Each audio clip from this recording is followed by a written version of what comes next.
everyone, I'm Sue and welcome to Sookie Designs, where I bring you fast, fun, and adorable projects. In today's video lesson, I'm going to teach you how to make a hand sanitizer carrying case.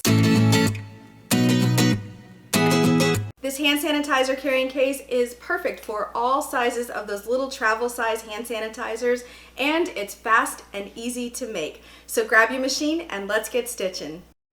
All the tools and supplies you're going to need for this project are listed in the description below. You need 4 pieces of elastic, one 2 inches long, two 2.5 inches long, and the last one is 1.5 inches long. You need 2 front pieces of fabric that are 2.5 inches wide by 4 inches tall, and 2 back pieces of fabric that are 2.5 inches wide by 4.5 inches tall. And you will also need a keyring and a lobster hook. On all 4 pieces of fabric, turn them to the wrong side facing up, measure 1/2 inch from the bottom edge, and press a little hem.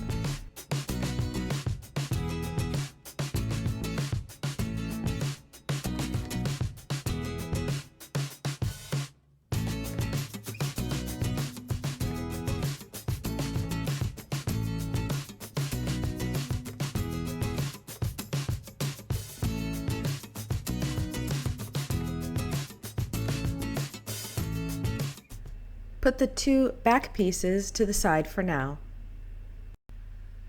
Turn the 2 front pieces right side facing up. Find the center of one and place a mark with your marking pen. Fold the piece of elastic that's 1.5 inches long in half and take the 2 raw edges and place them along the top edge, right aligned with the mark. Place the 2 front pieces right sides together and pin through all the layers. Now open up that little 1/2 inch folded hem and we are going to be stitching straight through it. Pin on all 3 edges, but the folded hem will remain open. We're only going to be stitching on 3 of the sides. Place the front of the piece to the side for now. Now get your 2 back pieces and place them right side facing up. Find the center at the top edge, place a mark. Take the 2 2.5 inch pieces of elastic and place them on the side that has the marking of the back piece of material. Place 1.25 inches from the bottom folded edge to the top of the elastic and the other 2.5 inches from the bottom edge of the fold to the top of the elastic. And use pins to secure them both in place.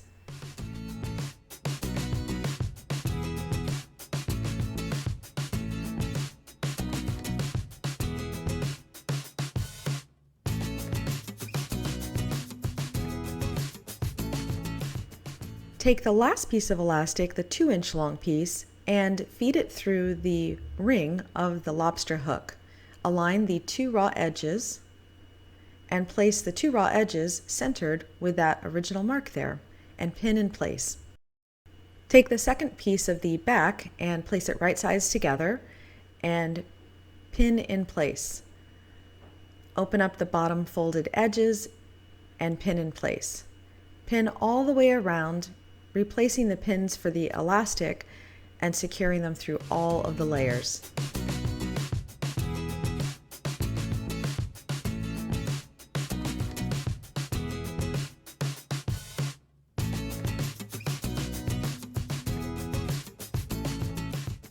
Make sure the folded part originally is at the bottom, and we're going to be sewing around the 3 edges. Set your machine up for sewing with thread on the top and the bobbin and a brand new needle. It's a good idea to use a stiletto when working with tiny little pieces like this. It kind of acts as a third hand in a way. Sew 1/4 inch seam allowance around the 3 sides that are pinned. Remember, don't sew the edge that has the fold. That will ultimately get folded back in and top stitched. Only sew the 3 edges that you pinned. You can do a little back stitch at the end if you like, and then go ahead and cut your threads. And there's the little opening that you will want to keep open. Now let's do the same thing on the other piece. This one happens to be the back piece. And we're going to sew 1/4 of an inch seam allowance around the 3 sides, leaving that bottom folded part open. And get in the habit of removing straight pins. You never want to sew over a straight pin for several reasons, but most importantly, it could do some internal damage to your machine. You could most obviously break a sewing needle. You could also bend the straight pin, and then it will also skip stitches for you. So it's best not to do it. And take advantage of using that stiletto.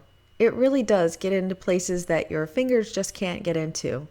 And when you're all finished, go ahead and back stitch and then clip your threads. Once you finish sewing the front and the back, use some short scissors to cut the corners, kind of like mitering the corners. This will make turning them right side out a lot easier and you can get a better crisp point. The best method for turning little tiny things like this right side out is the Easy Point and Turner. I'll have a link for it in the description below. You just put one end in and turn it around and then use a regular point turner to get a nice crisp point in those little corners. And do this for both the front and the back until both corners are nice and crisp. Now on that original folded piece, you're going to now fold that inside the front and the back and smooth out the seams so that the edge and the bottom lay nice and flat. And repeat that for the front and the back. And it is a 1/2 inch that you pressed earlier, so just make sure that it still is a 1/2 inch, even if you have to get a tape measure in there to make sure of it.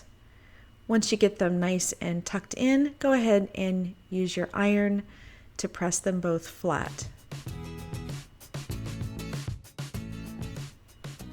Once you have them flat, go back to the sewing machine and just top stitch those folded edges so that they are now completely shut.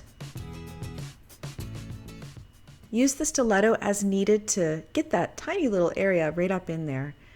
And I'm sewing about 1/8 of an inch seam allowance, which is the perfect little top stitch seam.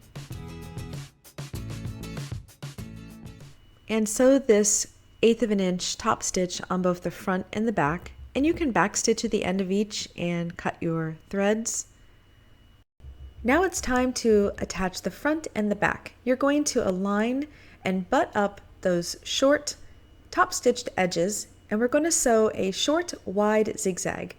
We're basically going to adjust the width of the zigzag as wide as you can go on your machine and adjust the length to 0 and go back and forth about 6 to 10 times, backstitch and clip your threads.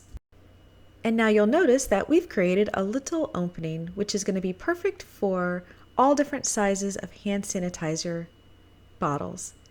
Now it's time to do a little bit of pressing and make sure that your hand sanitizer case is nice and flat.